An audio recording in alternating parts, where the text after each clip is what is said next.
I mean, is there any way we can investigate that particular, scenario? Well, Because see, that's the thing with everything at the int base, okay? That's the thing with the beatings. That's the thing with the abortions. That's the thing with, people being held there against their will. If you go there today and go up there and say, hey, are you being held here against your will? They're going to say, no, I love it here. It's a paradise. Right. Because they really think that. Those people there really think that. And of course, as soon as you walk away, they're going to wonder, should I have fucking left? That was my big fucking chance. I could have gotten the hell out of here, but I didn't. Oh, and you never know.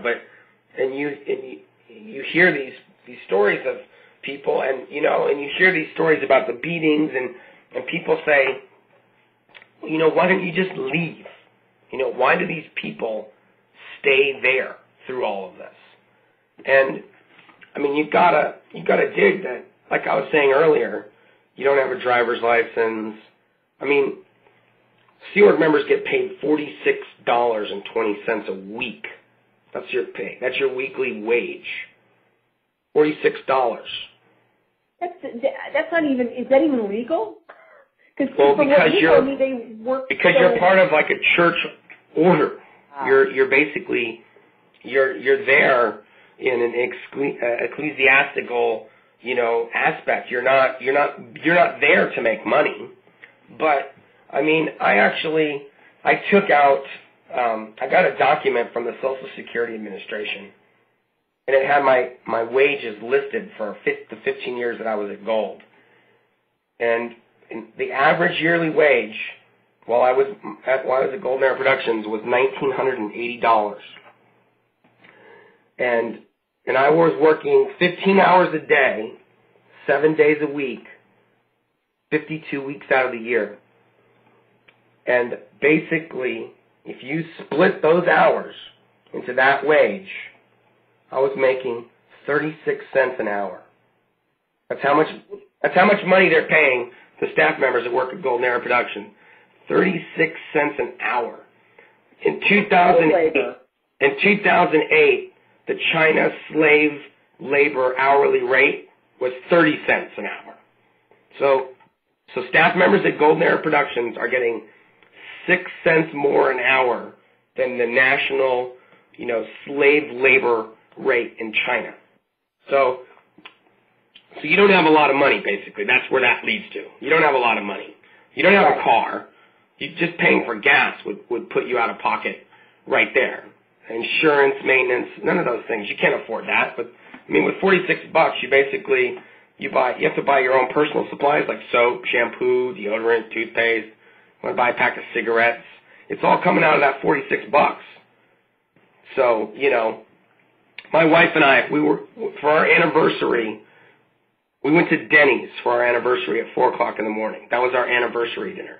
A half an hour at Denny's. That's what $46. Wow, what a celebration. That's what $46 gets you. So these people, they don't have license, they don't have credit cards, they don't have any money saved up.